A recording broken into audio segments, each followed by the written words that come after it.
नमस्कार. शिवसत्ता time news चॅनलच्या खोटंच खोटं पण किती मोठं या कार्यक्रमात आपलं स्वागत आहे. आज आपल्यासोबत चर्चा करण्यासाठी आहेत शेतकऱ्यांचे नेते, इतिहास अभ्यासक माननीय श्री राजाराम पाटील सर. सर, आपलं या कार्यक्रमात स्वागत आहे. आणि आज आपण विषय घेणार आहोत बारसू रिफायनरीचा. शेतकऱ्यांची जी दिशाभूल चालली आहे, शेतकऱ्यांना जे त्या प्रकल्पाबाबत जी माहिती द्यायची आहे, जी माहिती दिली जात नाही आणि तिथली वस्तुस्थिती काय आहे, याबाबत आपण सरांकडनं जाणून घेणार आहोत. सर, मला बारसू रिफायनरी बाबत आपण काय सांगाल? बारसू रिफायनरीबद्दल इतिहासाबद्दल जर म्हणाल तर तिथे जी कातळ शिल्प आहे ती जागतिक ठेवा आहे. आणि ती कातळ शिल्प आहेत, ती कातळ शिल्प तोडण्याचा म्हणजे कोकणाचा जो इतिहास आहे 2000 वर्षांचा. जसं नवी मुंबई विमानतळामध्ये इथली केरुमाता बौद्धलेणी तोडली आणि आपण विकासाच्या नावाने विकास केला, पण तिथे आजची अवस्था पाहिली तर फार भयानक आहे. डोंगर तोडलेत, नद्यांना वळणं दिलेली आहेत, नैसर्गिक प्रारूप आहेत ती तोडलेली आहेत आणि निसर्गाच्या विरुद्ध जेवढे आपण चाललोय त्याचं रिप्लाय निसर्ग आता द्यायला लागलाय. या अर्थाने तिथला समुद्र असेल, तिथल्या जमिनी असेल, एवढा खोल विचार तिथे चर्चेतच नाही. आता जी चर्चा आहे प्रकल्प करायचा की नाही एवढंच आहे, हो किंवा नाही. पण त्याची कारण, केल्यानंतरचे फायदे आणि केल्यानंतरचे तोटे याच्यावर तिथल्या भूमिपुत्रांचा अधिकार आहे, त्याला तुम्ही बोलू देत नाही. म्हणजे कोकणातल्या कुठल्याच माणसाला बोलू देत नाहीत. तुम्ही कोण ठरवणार? आणि तो ठरवण्याचा जो अधिकार आहे प्रकल्प करायचा की नाही तो पण शेतकऱ्यांकडे ठेवलेला नाही. बरोबर. मला सर पुढचं असं विचारायचं आहे की जर तिकडे कातळ शिल्प आहेत आणि त्या कातळ शिल्पाला जागतिक संरक्षण आहे, मग जे आपले जे आता विमानतळ होत आहे, मग त्या विमानतळाला पण जे बौद्धकालीन लेण्या होत्या त्याचं पुढे काय झालं? म्हणजे त्याचं काय होणार? बौद्धकालीन लेण्या होत्या त्या स्वयंसिद्ध होत्या. म्हणजे रायगडचं गॅजेट, कोकणाचं गॅजेट त्यामध्ये सगळं होतं. परंतु भांडवलदारांचा प्रभाव देशावर एवढा आहे की ते देशाचा इतिहास संपवायला निघाले. आता तुम्हाला माहिती आहे, हा जो प्रकल्प आहे हा सरकारी नव्हता, हा 74% खाजगी प्रकल्प होता. पण जमीन संपादन करताना शेतकऱ्यांना सांगितलं नाही की हा प्रकल्प खाजगी आहे. म्हणजे खाजगी लोकांना तुम्ही आमच्या जमिनी देतायत आणि फोर्स मात्र सरकारचा. म्हणजे सरकार हे दलालाच्या भूमिकेमध्ये आहे. मग खाजगी लोकांना एखादी वस्तू घ्यायची असेल तर आपल्याला कांदे बटाटे घ्यायचे आहेत तर मार्केट रेटने आपण खरेदी करतो. तुम्ही शेतकऱ्यांवर जबरदस्ती का? हाच रेट, हाच नियम, हेच हे आणि पोलिसांची दडपशाही का? जर तुम्हाला प्रामाणिक खरेदी करायची असेल, तुम्ही उद्योजक आहात, तुम्ही खानदानी उद्योजक आहात, तर तुम्ही मार्केट रेटने खरेदी करा. शेतकऱ्याला काय घ्यायचं असेल तो जाऊन मार्केटमधून खरेदी करतो. बोलत नाही मी शेतकरी आहे मग कांदा मला 5 रुपयाने द्या, 2 रुपयाने, तो भाव नाही करत. मग ही जी फसवणूक आहे सरकार करते, खाजगी उद्योजकांच्या हातात देश दिला जातोय. आता हा झाला रिफायनरी, पण ऑलरेडी सगळे विमानतळ अदानीला विकलेत तुम्ही. मग लोकांनी त्याग का करावा तुमच्या धंद्यासाठी? लोकांचे पण धंदे आहेत, मच्छीमारी आहे, शेती आहे, त्याचा काय प्रश्न? पण ते मांडणारा एकही नेता या बारसूमध्ये आपल्याला दिसत नाही. आणि प्रकल्प अशा काठावर आपण आलो, हो किंवा नाही, हो किंवा नाही. हो किंवा नाही इतकं फटकन होत नाही ना. एखाद्याचं स्वतःचं मत आहे किंवा मला काय करायचंय, मुलगीला लग्नाला उभं केलं, तिला विचारतात करायचं की नाही करायचं, नाही तिची इच्छा, तुम्ही जबरदस्ती करणारे कोण? तसं कोकणाची ही भूमिका असली पाहिजे. कोकणामधला जो इतिहास आहे 2000 वर्षांचा तो सागरी व्यापाराचा इतिहास आहे. ते सागरी व्यापाराचं सेंटर आहे. भारताचा पश्चिम किनारा जगाशी जोडलेला आहे आणि तो विचार न करता तुम्ही एकच तुमचा हे लावलाय की आम्हीच इथे काय करणार. जी फसवणूक ह्या नवी मुंबई विमानतळात झाली त्यावेळी इथले कुठले नेते बोलले नाहीत, सामाजिक संघटना बोलल्या नाहीत, पुरातत्व विभाग, पुरातत्वीय शास्त्रज्ञ जे आहेत, सायंटिस्ट आहेत, ते बोलले नाहीत. आणि याच बरोबर तुम्हाला माहित आहे स्वतःला एनजीओ म्हणतात, पर्यावरणवादी म्हणतात, ते पण का बोलत नाहीत? ते का झोपलेत? का त्यांनी पॅकेज घेतलं? कारण सगळ्यात संवेदनशील पर्यावरण हे कोकणाचं आहे. संपूर्ण देशामध्ये हिरवळ जी आहे, जी जैवविविधता आहे ती कोकणात आहे. ते का गप्प बसले? ते का बोलत नाही? त्यांचा आवाज क्षीण का झाला? पत्रकार आहेत, त्या पत्रकारांनी ती बाजू मांडली पाहिजे. कोकणाचं सौंदर्य आहे ते असं तुम्ही कोकण नवीन निर्माण नाही करू शकत. विमानतळाबाबत आपण जर पाहिलं तर ती सगळी म्हणजे दडपशाहीच्या माध्यमातूनच विमानतळाची कामं झालेली आहेत आणि इथल्या म्हणजे जे स्थानिक नेतृत्व होते त्यांनी पण शांतता बाळगली. माझं म्हणणं आहे की जर बारसूला लोक विरोध करत असतील आणि लोकांचा थोडा बहुत का होईना आवाज ऐकला जातोय, मग या ठिकाणी विमानतळाच्या बाबतीत असं तुमच्यासारखे नेते या ठिकाणी असताना, आमच्यासारखे नेते म्हणजे विमानतळात, आमच्यासारखे नेते म्हणजे गरिबांचे नेते. आता जे श्रीमंत लोक आहेत त्यांना 5-5 हजार रुपयाचे ठेके दिले गेले. म्हणजे भरावाचे, सपाटीकरणाचे. आता तिथे पण ती टीम तयार झाली. ती जमिनी घेण्यापासून त्यांनी सुरुवात केली. जमिनी पहिल्यांदा 15-20 हजार रुपये एकरनी खरेदी मी केली. जरा रोखतो तुम्हाला सर, म्हणजे आपल्याला असं म्हणायचं का तिथे ते समर्थक जे आहेत हा. ते याच भावनेतून तयार झालेले आहेत. येस, त्यांचा त्यामध्ये फायदा आहे. अक्षरशः जमिनीचा मालक असलेल्या कुळांना किंवा जमीन कसणाऱ्यांना फायदा मिळू नये ही 1000 वर्षांची कोकणाची परंपरा आहे. तिथे जे खोत बसलेले आहेत, बरोबर. खोत जे बसले ते जमीनदार बसले, त्याला बाबासाहेबांनी तेव्हा विरोध केलाय 1932 ला. आणि कोकणाची ही जी इतिहास आहे, हिस्ट्री आहे, ही शिवाजी महाराजांनी थोडाफार बदलण्याचा प्रयत्न केला होता की समुद्रावर तिथल्या मच्छीमारांना अधिकार दिला होता आरमाराचा. त्यामध्ये मुस्लिम होते 50%, आजही मुस्लिम आहेत. पण मुस्लिमांचा आवाज कुठे आहे? इथे मुस्लिमांचा आवाजच नाही. ओबीसी एससीचा आवाज कुठे आहे? एससी एसटीचा आवाज नाही, आदिवासींचा आवाज नाही. बोलणारे पण ठरलेले आहेत. काही महाराष्ट्रातले जे ठराविक फॅमिली आहेत तेच बोलतात. विरोध पण त्यांचाच आणि समर्थन पण त्यांचंच. म्हणजे जय पराजय झाला तरी त्यांच्याच त्या फॅमिलीचा फायदा होणार आहे. कोकणातल्या गरीब शेतकऱ्यांना काय मिळणार आहे? जे नवी मुंबई विमानतळ झाले, नवी मुंबई विमानतळ 2013चा कायदा असताना तो कायदा न राबवता 22.5% पॅकेज इथल्या सर्वपक्षीय नेत्यांनी राबवलं. त्यामध्ये मच्छीमारांना 0 पैसे पुनर्वसन भेटलं, आदिवासींना काहीच भेटलं नाही, एससी एसटीना काही भेटलं नाही. बौद्धलेनी उद्ध्वस्त केली. हा जागतिक अपराध आहे, जागतिक चोरी आहे. मग ती नोंदवायची कोणली? आणि हा विकास त्याच्यामध्ये कोण उद्योजक आहेत? आता तुम्हाला माहिती आहे, कुठलाही प्रकल्प पूर्वी असलेला म्हणजे काँग्रेसच्या काळात असलेला तो प्रकल्प आज कोणाचा होतोय? अदानी किंवा अंबानीचा. कुठलाही प्रकल्प होतो त्यांच्याच ताब्यात आहे. मग देशाच्या नागरिकांनी आपल्या जमिनी ह्याला काय द्यायच्या आमचा प्रश्न आहे. आणि म्हणून कोकणातल्या ह्या प्रकल्पाला माझा पूर्ण पाठिंबा आहे. कोणा प्रकल्पाला म्हणजे शेतकऱ्यांना पाठिंबा आहे. शेतकऱ्यांना पाठिंबा. म्हणजे प्रकल्पाला आमचा विरोध आहे, पण शेतकऱ्यांचे जे सगळे प्रकल्प आहेत, शेतीचे, आंब्याचे, काजूचे, मच्छीमारांचे, हे आमचे पण प्रकल्प आहेत. त्याची मांडणी कधी झाली पाहिजे. तुम्हाला चांगला आंबा पाहिजे, जगामध्ये सगळ्यात चांगला आंबा रत्नागिरीत होतो. मग त्याला तुम्ही व्यवसाय का नाही म्हणत? मच्छीमारांच्या व्यवसायाला व्यवसाय का नाही म्हणत? 2013च्या कायद्याने ह्या व्यवसायांना मान्यता दिलेली आहे.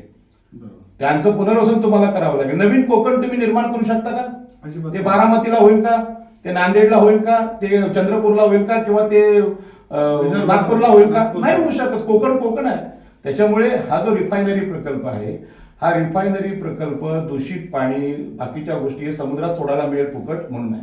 आणि मग रोहापासून, अलिबाग पासून, मुरुड पासून, उरण पासून सगळ्या खाड्या नासवल्यात कोणी? ह्या लोकांनी, उद्योजकांनी. आमच्या शेतकऱ्यांनी कधी कोकण नासवलं नाही, तुम्ही नासवलंय. आणि आज जे दुष्परिणाम आहेत, उरणमध्ये समुद्र आहे, बीच आहे, लोकांना मुरुडला जावं लागतं, लोकांना गोव्याला जावं लागतं. का? नवी मुंबईला बीच नाही? बीच आहेत, पण तुम्ही त्यात गटाराचं पाणी सोडलं, महानगरपालिकेचं गटार सोडलं, हीच अवस्था बारसूची होणार आहे. त्यामुळे लोकांचा विरोध बरोबर आहे. माझा पुढचा प्रश्न सर असा आहे की पोलिसांची दडपशाही सुरू आहे. मला एक समजत नाही की संविधानाने 19 कलमानुसार लोकांना आंदोलनाचा अधिकार दिलाय, व्यक्त होण्याचा अधिकार दिलाय. मग पोलीस हे दडपशाही का चालवतात? दुसरा एक त्याला जोडून माझा दुसरा प्रश्न असा आहे की आता जे राज्यकर्ते आहेत त्यांच्या दडपशाही, म्हणजे त्यांची दडपशाही आहे का पोलिसांवर दबाव आहे? मी असं म्हणतोय, पोलीस जे अधिकारी आहेत किंवा हे झालेले आहेत, पदावर आहेत, म्हणजे त्यांची नियुक्ती झालेली आहे, त्यांना ह्या राज्यकर्त्यांनी नियुक्ती केली की ते परीक्षा देऊन हे आलेले आहेत, परीक्षा देऊन पास झाले. आता आम्ही सिडकोच्या अतिक्रमणाची सगळे आंदोलनं अडवतो. म्हणजे आपल्याकडच्या नवी मुंबईची गावठाणं तोडा देतात. मी कोकण वासियांना हे सांगेन की आम्ही जेव्हा 70ला सिडकोला जमिनी दिल्या तेव्हा त्यामध्ये लोकांना असं वाटलं की आमचा पण विकास होईल, पण विकास आमचा झालाच नाही. असलेली गावठाणं आज अनधिकृत ठरली. घरं तोडायला पोलीस येतात. आणि पोलिसांना आम्ही विचारलं की तुम्ही जसं म्हटलात आर्टिकल 19A सांगते की त्यामध्ये पत्रकार हा लोकशाहीचा चौथा स्तंभ आहे. आज आपण शिवसत्ता टाइम्स बोलतोय, हे संविधानिक आहोत. आज पोलिसाला गणवेश असतो, त्याला घाबरतात. पत्रकाराला कोण घाबरतं का? पत्रकार हा टिंगल करण्याचा विषय झालाय. कोण पण येऊन टपली मारून जाते पत्रकाराच्या. पण पत्रकार हा लोकशाहीचा चौथा स्तंभ आहे आणि त्याला संविधानाने आर्टिकल 19A नुसार अधिकार दिले. याच विषयावर असाच विषय आम्ही लोढाच्या बाबतीत बोललो कल्याणला, की लोढाने 4,500 कोटींची जमीन शेतकऱ्यांना 1 रुपया न देता फसवून घेतली. अलिबाग कॉरिडॉर मध्ये सुद्धा जमिनी हा प्रकल्प येणार आहेत म्हणून जमीन पहिली खरेदी करायला लोढा आहे. आज बारसूमध्ये मेहता वगैरे शेट्टींची नावं येतात. सेम प्रकार इथे कल्याणमध्ये नवी मुंबईत झालाय. पण ह्या बाबतीमध्ये आम्ही फक्त बोललो तर 5 कोटीचा गुन्हा दाखल झाला. त्यामुळे आर्टिकल 19A ला जसं सरकार मानत नाही, खासगी उद्योजक मानत, पोलीस पण नाही मानत. पोलीस सांगा आम्हाला ऑर्डर आहे आम्ही तोडणार. अरे पण तुम्ही संविधान वाचा, तुम्ही एक्झाम दिल्या, युपीएससी एमपीएससी झाला, हा, परीक्षा, ते बरोबर. तुम्हाला काय सदस्य विवेक बरोबर. बुद्धी आहे का नाही की तुम्हाला शेतकऱ्यांना धोडपायचंच काम आणि नाही. पोलीस पण शेतकऱ्यांची हे आहे. शेतकऱ्यांची बाजूच घेत नाही. संविधानाने दिलेले आमचे मूलभूत अधिकार आहेत, प्रॉपर्टीचे अधिकार आहेत, ते रक्षण करण्याचं पोलिसांचं काम. पोलीस तपासतच नाहीत. आपण एखादं पत्र दिलं ते ऐकत नाहीत, पत्रकारांचं ऐकत नाही, पत्रकारांना हाकलून बाहेर काढतात ते आपण बघितलं. बरोबर. मागे एका पत्रकाराला ठार केला, तुम्ही बघितलं असेल, गाडीने बारसूचा, ठोकले. बारसूचा. हा, बारसूचा. हा किती भयानक प्रकार आहे. कारण एकमेव आता आहे शिवसत्ता टाइम्स किंवा तुमच्यासारखे पत्रकार आहेत तेच शेतकऱ्याची आणि ही सगळ्यात चांगली कल्पना आहे की बारसूमध्ये आंदोलन होतंय आणि आपण खारघरमध्ये त्याच्यावर बोलतोय आणि इथल्या सगळ्या आगरी कोळी भंडाऱ्यांचा सगळ्यांचा आपण त्या कोकणाला पाठिंबा देतोय, कारण कोकण एकच आहे. बरोबर आहे. हा. आता मी म्हणतोय की पोलीस पण जे आहेत हा. ती पण शेतकऱ्यांचीच मुलं आहेत. पोलीस मला ह्या मुद्द्यावर तुम्हाला बोलतं करायचं साहेब, फक्त पोलीस नाही यामध्ये आरोपी, महसूल विभाग जो आहे आपला, ती पण शेतकऱ्यांची प्रशासन मुलं आहेत. नाही, शेतकऱ्यांची मुलं असणं वेगळं. शेतकऱ्यांची मुलं आता विकत घेतलीत कोणी उद्योगपतींनी. बरोबर. कल्याण डोंबिवलीमध्ये लोढांनी ज्या पद्धतीने तहसीलदार, तलाठी आणि जिल्हाधिकाऱ्याने विकत घेतले आणि सातबारे फिरवलेत, खोटे पेपर तयार केलेत, डोंगरच्या डोंगर तोडलेत, 1800 कोटींची माती चोरी लोढांनी केली, त्याची तहसीलला केस दाखल आहे.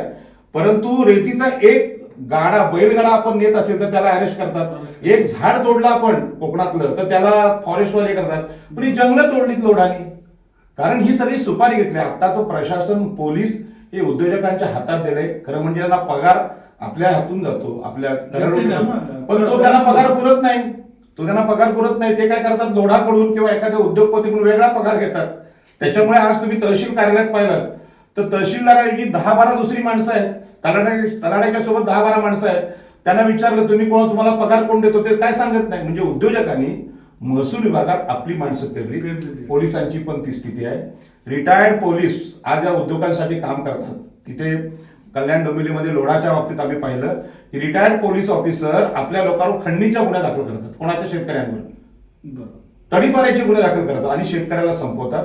पत्रकारांची तर अवस्था अत्यंत बिकट आहे. म्हणजे ह्याच्यामध्ये त्याला इथे फिरूनच देत नाही. आणि म्हणून कोकणाचा हा जो बारसू प्रकल्प आहे हे फार मोठं षडयंत्र आहे आणि विरोध किंवा समर्थन असं नाही चालणार. म्हणजे जे आज विरोधात आहेत त्यांना खोके भेटले, 50 खोके की ओके त्यांचं होणार. बरोबर आहे ना. ते मुळापासून कुठे सांगतात, कायदा कुठे सांगतात लोकांना बाबा आता कोणता कायदा आहे, भूसंपादन कुठल्या कायद्याने होते. आणि जर होत असेल तर अगोदर जमिनी खरेदी केल्यात 15,000 रुपयांनी, त्यामध्ये मूळ कसणाऱ्या शेतकऱ्यांची फसवणूक आहे. आणि म्हणून दिबा पाटलांनी आमच्याकडे कायदा केला की जो प्रकल्पग्रस्त आहे त्याची व्याख्या केली, जो बाधित आहे तो प्रकल्पग्रस्त. आता मेहता, जोशी, वैशंपायन ते राहणार ठाण्यात, पुण्यात, ते काय बाधित होणार आहेत का? त्यांना जमिनीचा भाव देणे कुठलाही चोरी आहे. आणि म्हणून लोढाच्या बाबतीत सुद्धा कल्याण डोंबिवलीमध्ये लोढाने ज्या जमिनी खरेदी केल्या त्याचे पैसे आहेत ते लोढाला न देता मूळ शेतकरी आहेत त्यांना दिले पाहिजेत. ह्याच्यावर कोणी कोकणात बोलत नाही. आणि म्हणून ह्याच्यामध्ये आता जे नेतृत्व आहे हे जर तर हो किंवा नाही अशा पद्धतीचं आहे. त्यांची बाजू पलटायला खोका भेटला ते पलटते. त्याच्यामुळे लोकशाहीला अर्थ कुठं राहिला? बोला. मला आता पुढचं म्हणायचं आहे की आता तुम्ही कायद्याची वार्ता केल्यात, कायद्याविषयी बोललात. कुळ कायद्याची माहिती आमच्या लोकांना नाही. कुळ कायद्याचा विषय असा आहे की कुळ कायद्याचा तो विषय सांगताना सर मी पुन्हा तुम्हाला थांबवतोय की तो सांगताना नारायण नागू पाटलांपासून सांगा, म्हणजे लोकांना समजेल की या देशामध्ये काय महापुरुषांनी कसे संघर्ष केले. बघा, आता कुळ कायद्याचा विषय आहे की कोकणामध्ये म्हणजे छत्रपती शिवाजी महाराजांचं स्वराज्य होतं तेव्हा कोकणामध्ये महाराजांनी जमिनी लोकांना कसायला दिल्या, बैल दिले, नांगर दिले, धान्य दिले. आणि इथल्या लोकांच्या आगरी कोळी भंडाऱ्यांच्या हातात छत्रपती शिवाजी महाराजांनी आपलं आरमार दिलं, आंतरराष्ट्रीय राजकारण हातात दिलं. म्हणजे शिवाजी महाराज काय फक्त महाराष्ट्रात बोलते मराठी माणूस किंवा असं जे आता साधी माथाडी कामगार आणि भिकारी जी प्रतिमा केली मराठी माणसाची, ते जे डोक्यावर बसलेत ना अदानी अंबानी, यांची सुरत उखडून काढणारे शिवाजी महाराज होते. शिवाजी महाराजांनी आंतरराष्ट्रीय राजकारण केलं, कोकणाच्या जोरावर, ताकदीवर केलं. आणि ते एवढंच नाही तर त्यांनी जमिनी कसाऱ्या दिला, गावं नवी बसवली, पेशवाईमध्ये सगळं संपलं आणि पेशवांच्या नातेवाईकांच्या नावावर कोकण गेलं. आणि ते सांगायला गेले भूमी परशुरामाची नाही, कातल शिल्प आणि बौद्ध लेणी बांधणाऱ्या तथागत गौतम बुद्धांची भूमी आहे, याचं रेकॉर्ड जगामध्ये सापडले. हे ढोंग आहे सगळं. आणि परशुरामाच्या रूपाने, परशुराम आमचा नेता आहे ज्यांनी 21 वेळा क्षत्रियांचा नाश केला, आता कोणी राहिलं नाही. आणि म्हणून हे कोकण यांनी ताब्यात दाखवलं. याच्या विरुद्ध बाबासाहेब आंबेडकरांनी सांगितलं की कसेल त्याची जमीन आणि राहील त्याचं घर. ही जी कन्सेप्ट आहे, जो आता शेती करतोय तो मालक. आणि हे 1932ला अलिबागमध्ये आंदोलन झालं. पण कोकणातले सगळे लोक, सीके बोले असतील भंडारी समाजाचे, कुणबी समाजाचे नेते होते, आगऱ्यांचे नेते होते आणि बाबासाहेबांबरोबर यांनी आंदोलन करून या कोकणाची मालकी मिळवली. नारायण नागू पाटील आगरी समाजाचे आहेत, त्यांनी जमिनीची मालकी बनवली, ते जमिनीचे मालक झाले. परंतु कोकणामध्ये कुळ कायद्याची अंमलबजावणी होऊ न देणारे जिल्हाधिकारी, तहसीलदार इथे आले. आणि महाराष्ट्राचं शासन तुम्हाला माहित आहे उच्चवर्णीयांकडेच आहे.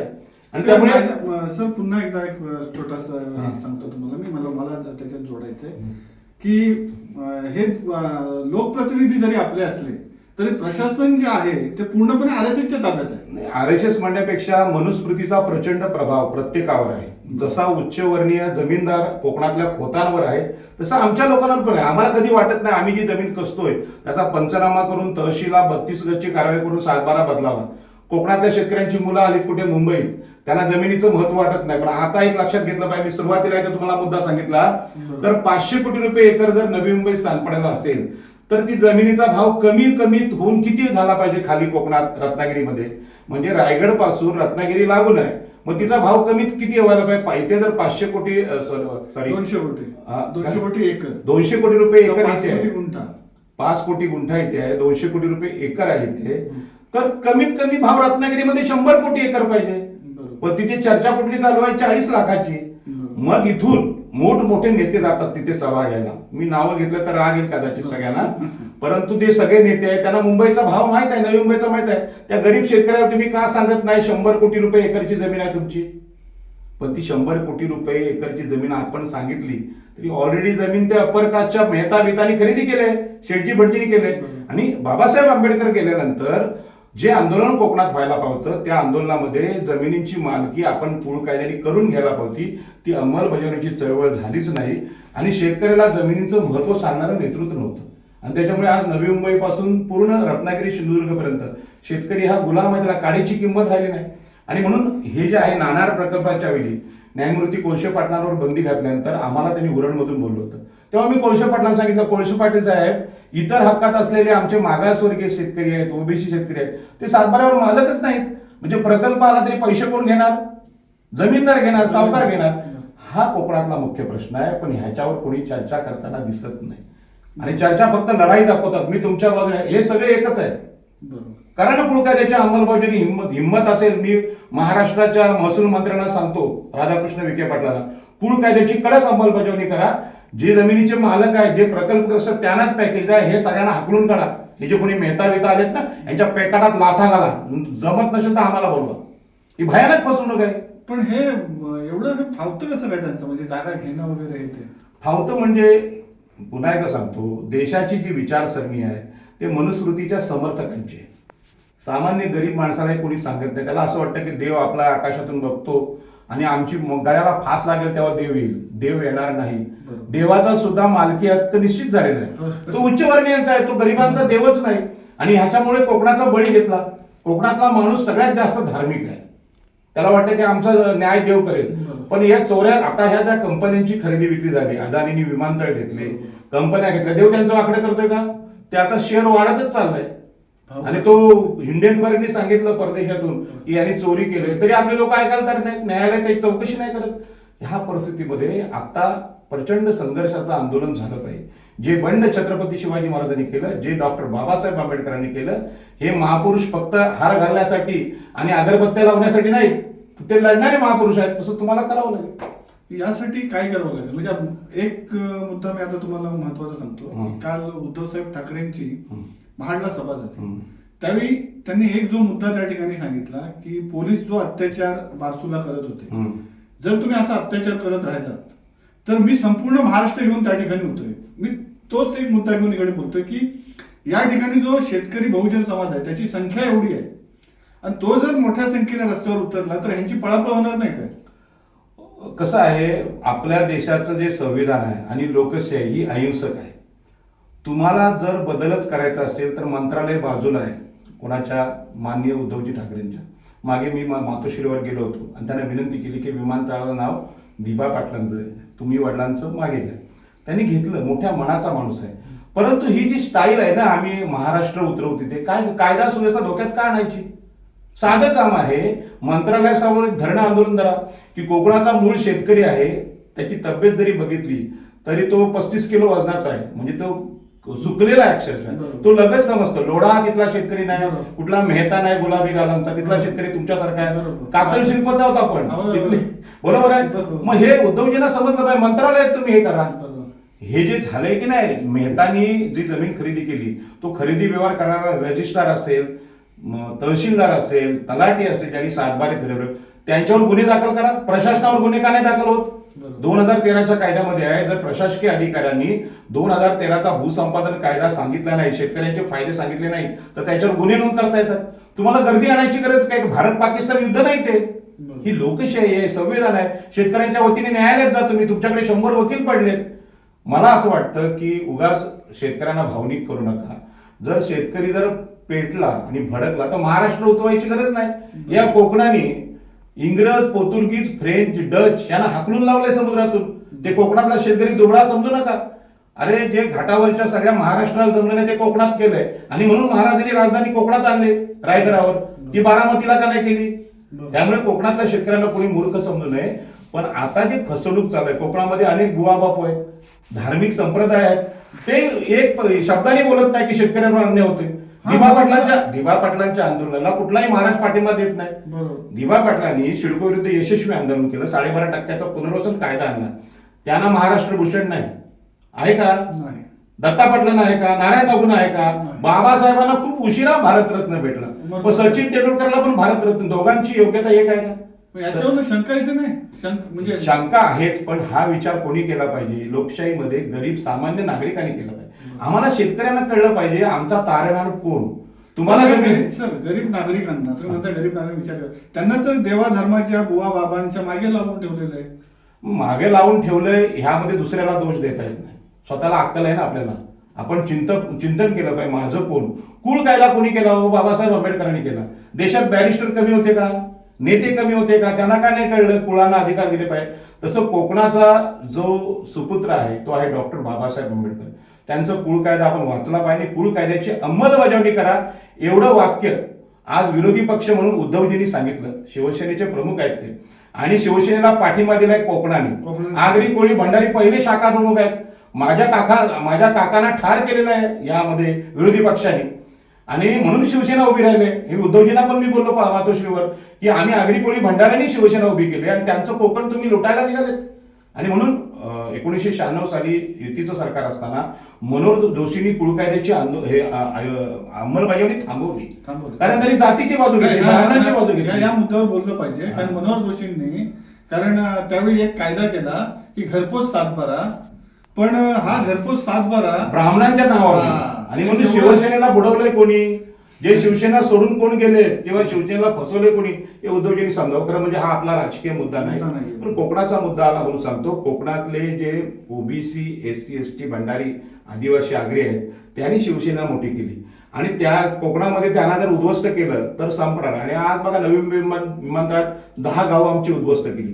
गावं उठवण्याला दत्ता पाटलांनी विरोध केला होता, दिबा पाटलांनी केला होता.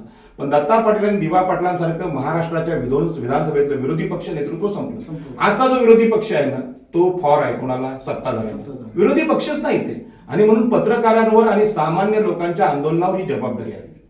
सर मला भूसंपादन कायदा 2013 याबाबत जरा सविस्तर सांगा. बघा, कुळ कायदा असा होता की कसेल त्याची जमीन, यामध्ये शेतातली झाडं, विहिरी, जमीन, पिकं याच्यावर कुळांचे अधिकार आले. ते खरं म्हणजे कुळ मालक नव्हते. कायदा बरोबर आहे. नाही, ऐका ना, त्याचा पुढचा भाग आहे. जसं पेशव्यांनी हे सगळे अधिकार आपल्याकडे घेतले, ब्राह्मणांनी, नातेवाईकांनी, तर ते अधिकार बाबासाहेबांच्या कुळ कायद्याने दिले. याची अंमलबजावणी मागच्या 70 वर्षात झाली. आणि म्हणून प्रकल्पामध्ये जेव्हा जमिनी जायच्या तेव्हा जमीन कसणाऱ्याचं सातबाराला नावच नाही. हे नाणारमध्ये झालं. मी कोळशे पाटलांना पटवून दिलं ते की आमच्या लोकांची नावच नसतील तर प्रकल्प आला काय, विरोध केला काय, फायदा हा जमीनदारांचाच होतो. त्याच पद्धतीने 2013चा कायदा बनवताना भालचंद्र मुणगेकर म्हणून कोकणातले एक नेते आहेत, काँग्रेसचे खासदार, त्यांनी पण त्यामध्ये काम केलं, अनेक लोकांनी केलं. त्यांच्या लक्षात आलं की जमिनीवर जो आज आहे, एखादी टपरी असेल, पानटपरी, आणि ती रस्त्यामध्ये तुटत असेल तर ती भूसंपादनाच्या अगोदर 3 वर्ष असेल तर 2013 त्याचं पुनर्वसन होतं टपरीचं. धंद्याचं होतं, गॅरेजचं होतं आणि शेतीचं पण होतं, व्यवसायांचं पण होतं. आज ह्या सगळ्या प्रकल्पामध्ये मच्छीमारांचा विशेष नाही. कोकणाची खासियत आहे, कोकणाच्या ताटामध्ये एका बाजूला भात आहे, दुसऱ्या बाजूला मासा आहे. बरोबर. पेणमध्ये आम्ही सेजला विरोध केला तर घोषणा होती, बरोबर. आमचा भात आमचा मासा घेतो कोण बघतो कसा, ही आमची घोषणा होती. कारण इथे मासा पण महत्वाचा आहे. बरोबर. नाणारच्या वेळी आम्ही जमीन घेणार समुद्र घेणार नाही असं बोलतो, टेक्निकली बरोबर आहे. बरोबर. अरे पण तुम्ही जमीन घेतल्यानंतर तिथे बंदरच्या बाजूलाच आहे ना समुद्रात, म्हणजे तुम्ही आमचा समुद्र पण घेणार. मग समुद्र आमचा आहे. छत्रपती शिवाजी महाराजांनी सांगितलं होतं, ज्याचे आरमार त्याचा समुद्र. आरमार आता कोणा मुस्लिम लोक तिथे आहेत. बरोबर. अमजद बोरकर त्यावेळी आमच्या सोबत होते, कोकणातले नेते, रत्नागिरीचे. रत्नागिरीचे. त्याच पद्धतीने नवी मुंबई तसं मच्छीमारांना दिलं नाही, मुंबईच्या कोस्टल रोड मध्ये दिलं नाही. तसंच कोकणामध्ये मच्छीमारांचं पुनर्वसन 2013च्या कायद्यात आहे. पण 2013च्या कायद्याचा एकही शब्द आतापर्यंतच्या आंदोलनात बारसूच्या आलेला नाही. आणि म्हणून बारसूच्या आंदोलनावर माझं बारीक लक्ष आहे. मी बारसूच्या शेतकऱ्यांना सांगतो, मी तुमच्या बरोबर आहे. पण मी ऐकतोय नेतृत्व काय बोलते, तुम्ही 2013च्या कायद्याची पुस्तकं मागवा आणि जिल्हाधिकाऱ्यांना सांगा याचा सोशल इम्पॅक्ट रिपोर्ट झालाय का, म्हणजे समाजावर काय परिणाम होणार आहे, प्रकल्पाचा फायदा होणार आहे कोकणाला की तोटा होणार आहे, कलेक्टरने अभ्यास करायचा आहे. त्यात मतं कोणाही व्यक्त करायचे शेतकऱ्यांनी, ह्या बाहेरच्या लोकांनी नाही, याचा काही संबंध नाही. आणि महाराष्ट्राच्या कुठल्याच आमदाराला राज्यकर्त्याला कोकण कळलेलंच नाही. आणि कळलं असतं तर हा गोवा रोड कधीच झाला असता. तुम्ही पुण्याला 2-2 रस्ते केले, नागपूरला केला, समृद्धी केला, लाज वाटत नाही. तुम्ही कोकणाचं वाटोळं केलं नेत्यांनी, म्हणजे हे फसवता हे समजत नाही. आणि कोकणात एवढे देव देवता बुवा बापू आहेत, त्यांना रस्ता व्हावा असं का नाही वाटत. तुम्ही जमिनीचं राहू दे, समुद्र मार्गे आम्ही मुंबईला जोडले होते. 30 मिनिटात आम्ही अलिबागवरून शेवग्याच्या शेंगा आणि वाल घेऊन यायचो मुंबईला. तुम्ही ती संपवली नेव्हीचं नाव सांगून.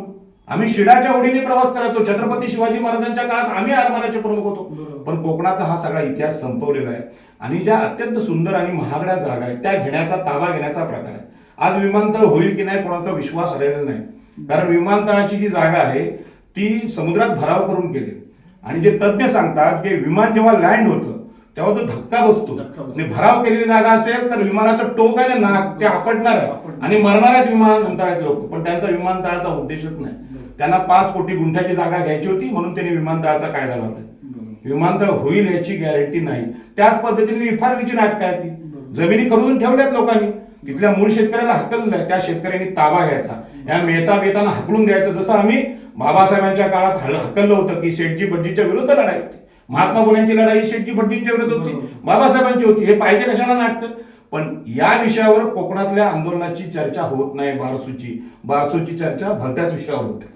बारसूमध्ये काही लोक असे आहेत की तिथले स्थानिक नेते आहेत. थोडक्यात मला विचारायचं झालं तर भाजपचा त्या पूर्णपणे ह्याला पाठिंबा आहे. कशाला? बारसूच्या प्रकल्पाला. अहो भाजप म्हणजे कोण? भाजप म्हणजे शेटजी भटजी. आज ब्लॅकमेलिंग करून ईडीच्या नोटीस लावून बरेचसे लोक आमचे पनवेल उरणचे गेलेत भाजप बरोबर. पण ती काय स्वतःच्या विचाराने नाही गेलेत. रामशेठ ठाकूर हे मोठं नेतृत्व आहे, नाव आहे, विचारवंत नेते आहेत. पण विचारवंताला सुद्धा आता व्यवहार पाळावा लागतो म्हणून काही लोक गेलेत तिकडे. आज तुम्ही लोढाला आणलंय, लोढाने अख्खा ठाणे जिल्हा खाल्ला. सुधाकर शेट्टी सारख्या बिल्डरनी मुंबई खाल्ली, मुंबईतले कोळीवाडे तोडले तुम्ही. भाजप म्हणजे काय की ही संपत्ती 15% लोकांच्या नावावर राहिली पाहिजे. म्हणजे कुठली? म्हणजे सगळी जमीन, सगळा देश आमच्या ताब्यात पाहिजे. आणि 85% ओबीसी, एससी, एसटी आणि स्त्रियांनी शूद्र म्हणून आमच्या घरात झाडू मारला पाहिजे, लादी साफ केली पाहिजे. हे तत्वज्ञान त्यांचं आहे. त्यांचा राष्ट्रवाद हा खोटा राष्ट्रवाद आहे. पण या काळात शक्य आहे ते? शक्य आहे ना.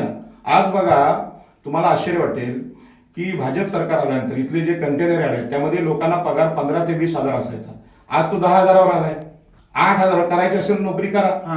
नंतर तुमच्या विमानतळातल्या लोकांच्या ज्यांच्या जमिनी गेल्या ते आता लोक हाऊसकीपिंग, इंग्रजी शब्द आहे, हाऊसकीपिंग साठी कुठे जातात? कॉलनीमध्ये जातात. त्यांची शेती संपते, राजे होते ते. मग हाऊसकीपिंग म्हणजे काय? शूद्रांचं काम, अतिशूद्रांचं काम, झाडू पोछा करणं. आम्ही जर या कोकणावर राज्य केलेलं आहे एकेकाळी तर काय आम्ही सफाई कामगाराचं काम करणार का? मी सफाई कामगाराच्या कामाला हलकं लेखत नाही, परंतु त्याच्या हातातली साधनं तुम्ही घेतलीत, आरमार घेतलं, समुद्र घेतला, त्याची शेती घेतली, त्याला भिकारी बनवणारे तुम्ही कोण?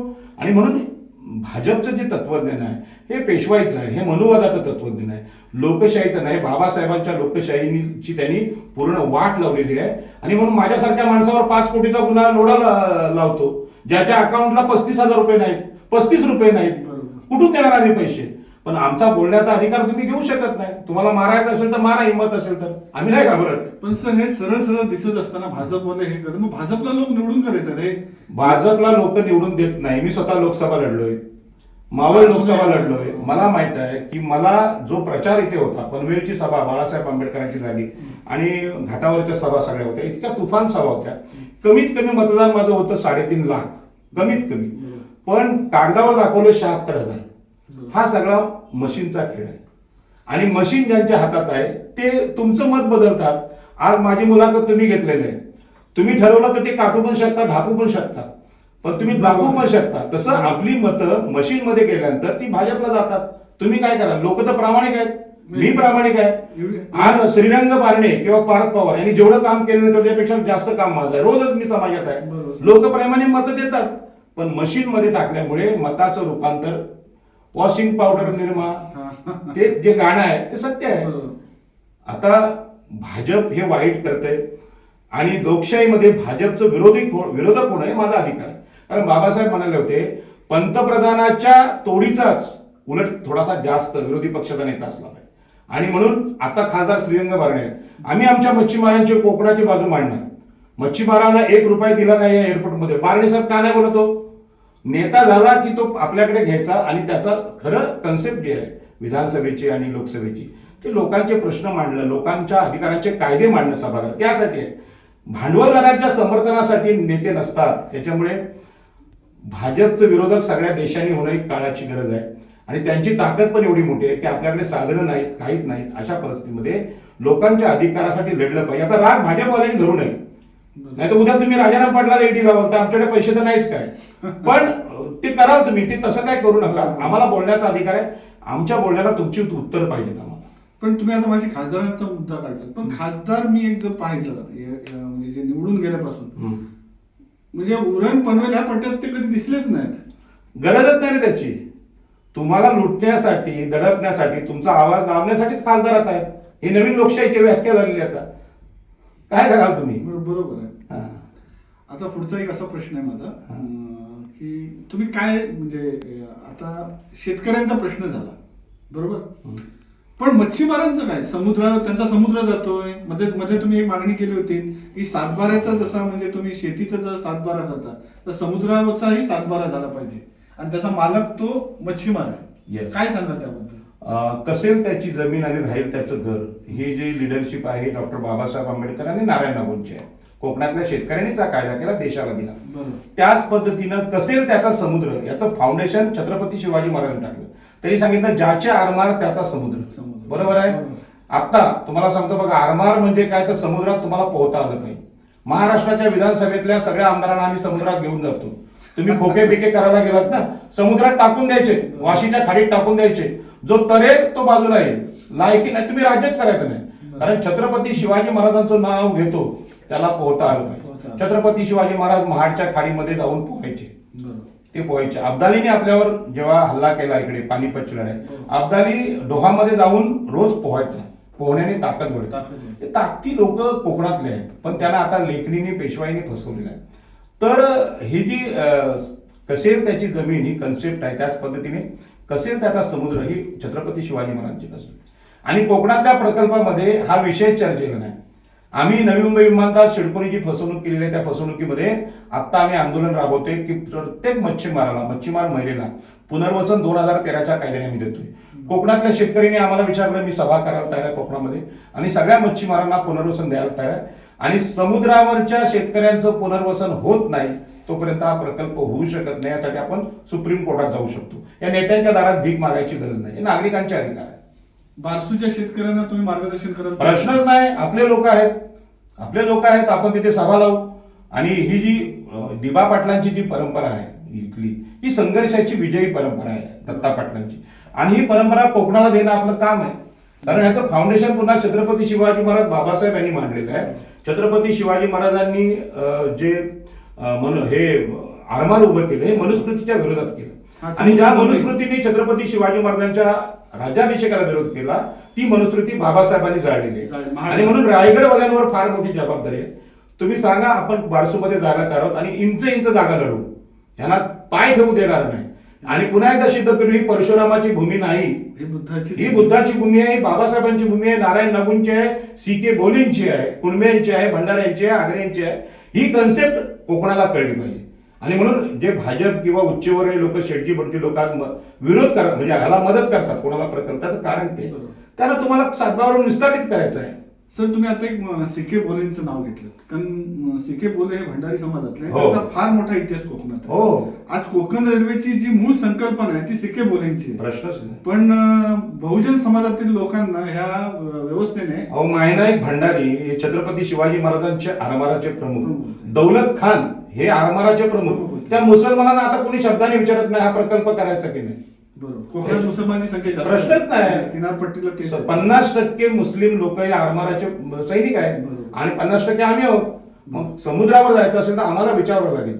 हा विषय या राज्यकर्त्यांचा नाही, महाराष्ट्राच्या राज्यकर्त्याचा. आणि म्हणून मुंबईतले असतील किंवा महाराष्ट्र असतील, ज्याला पोहता येत नाही ना, त्याला कोकण कळत नाही. आणि म्हणून ज्या आमदारामध्ये हिंमत असेल ना, त्यांनी माझ्याबरोबर पोहायला या, समुद्रात लायकी दाखवा तुमची आणि मग बोला, कारण ह्यात समुद्र नाशणार आहे. बरोबर. रिफायनरी राहिले बाजूला, आणि डिझेल पेट्रोलची गरजच नाही ना, शिराच्या ह्याने आम्ही होड्या चालवायचो. बरोबर आहे ना. कोकणात तुम्हाला रस्ते बांधायची गरज नाही, सागरी मार्ग जलवाहिनी जोरात करून टाका. हा मुद्दा तुम्ही काढला तो बरं. सर, सागरी महामार्गाबद्दल काय सांगाल? ते तो प्रकल्प म्हणजे रेवस्ते रेड्डी, काय पुढे त्याचं काय बोलायचं त्याबद्दल? कसं आहे की जेव्हा कोकणातल्या सगळ्या जमिनी शेटजी भटजी खरेदी करतील तेव्हा तो रस्ता होणार. सागरी थांबलाय कशासाठी? जमीन खरेदी बाकी आहे. सागर किनाऱ्याची जमीन खरेदी करण्याचं प्रमाण कोकणामध्ये बघा तुम्ही, शेटजी भटजींनी वाढवले, रिसॉर्ट वाढवले, पण ते गरिबांना करून देत नाही. गरिबांनी घर बांधलं. आता सगळ्या कोकणात गुरुचरण जागेतल्या घरांना नोटीस लागल्यात, समुद्र किनाऱ्याच्या घरांना नोटीस लागल्यात. या कोणी लावल्यात? केंद्राने लावल्यात. बरोबर. म्हणजे इतकी वाईट परिस्थिती कोकणात कधीच नव्हती तेवढी आता आलेली. सर, शेवटी मी एक तुम्हाला असा महत्वाचा प्रश्न विचारतो की शेतकऱ्यांना काय आव्हान कराल? शेतकऱ्यांना मी आवाहन करेन की शेतकऱ्यांनो, भारताचं संविधान वाचा. कुळ कायद्याचं आंदोलन बाबासाहेबांचं समजून घ्या. बाबासाहेबांची लढाई ब्राह्मण शेटजी भटजी खोतांविरुद्ध होती. आज सुद्धा लढाई बदललेली नाही. तीच लढाई, तेच मेहता शेटजी भटजी तुमचे सातबारे पुन्हा घ्यायला आले. का? तुम्ही जागृत राहिले नाहीत, चळवळी राहिल्या नाहीत. आपली चळवळी कुठल्या झाल्या? साखरपुड्याच्या, हळदीच्या, लग्नाच्या, मैताच्या, पिंडाच्या, तेव्हाच आम्ही एकत्र येतो. शेतकऱ्यावर अटॅक होतो तेव्हा आम्ही एकत्र येत नाही. आणि हे आंदोलन बाबासाहेबांनी ज्या पद्धतीने केलं ती कन्सेप्ट समजून घ्या. आणि संविधानामध्ये कायदा आहे, संविधानामध्ये जमीनदारी नष्ट करायला सांगितले, भूमिहीनांना जमीन द्या, SC ST ना जमिनी द्या असं सांगितलं. आता सरकार उलट्या दिशेने चालले. आणि या पद्धतीने तुम्ही गेला तर जिंकाल. सुप्रीम कोर्टात तुम्ही जिंकू शकता, हायकोर्टात जिंकू शकता, पण तुम्ही पुरावे दाखवले पाहिजे ते आम्ही जमीन कसतो. आणि 13च्या कायद्याने तुम्हाला अधिकार दिले, ते 13च्या कायद्याची चर्चाच नाही. जे प्रकल्प करणारे आणि प्रकल्पाला विरोध करणारे असं दाखवतात की आम्ही सर्वशक्तिमान आहोत. अरे तुम्ही सर्वशक्तिमान नाही, भारताचं संविधान सर्वशक्तिमान. कायदा, भूसंपादन कायदा सरळ सरळ प्रश्न म्हणजे हा शेतकऱ्यांनी वाचला पाहिजे. भूसंपादन कायदा 13ची पुस्तकं प्रत्येकाच्या घरात गेली पाहिजेत. आणि या सगळ्या तहसीलदाराला, जिल्हाधिकाऱ्याला दाखवा. तुझं काम काय? सोशल इम्पॅक्ट सर्व्हे करणं. सोशल इम्पॅक्ट म्हणजे काय? इथल्या समाजावर त्या प्रकल्पाचं काय परिणाम, त्याची चर्चाच नाही. आणि म्हणून कोकणातल्या शेतकऱ्यांना माझी विनंती आहे, तुम्ही रायगडच्या सगळ्या शेतकरी नेत्यांना बोलवा, ते अनुभवी आहेत आणि ते तुम्हाला गायडन्स करतील. आम्हाला सगळ्याचा अनुभव आहे. आणि हे आमंत्रण जर आपल्याला आलं तर निश्चितपणे आपण आंदोलन कोकणात उभं करू. नमस्कार, हे होते आपल्यासोबत राजाराम पाटील सर, इतिहास अभ्यासक. आणि सरांनी आपल्याला फार महत्वाचे काही मुद्दे सांगितले. कोकणातील बारसू येथील शेतकऱ्यांच्या आंदोलनाला त्यांचा पूर्ण पाठिंबा आहे. त्या ठिकाणी जाण्यासाठी सुद्धा सर तयार आहेत. शेतकऱ्यांनी आता हे ओळखलं पाहिजे की तुमच्या बाजूने 2013चा कायदा जो सरांनी आपल्याला सांगितला, कुळ कायदा समजून घेतला पाहिजे.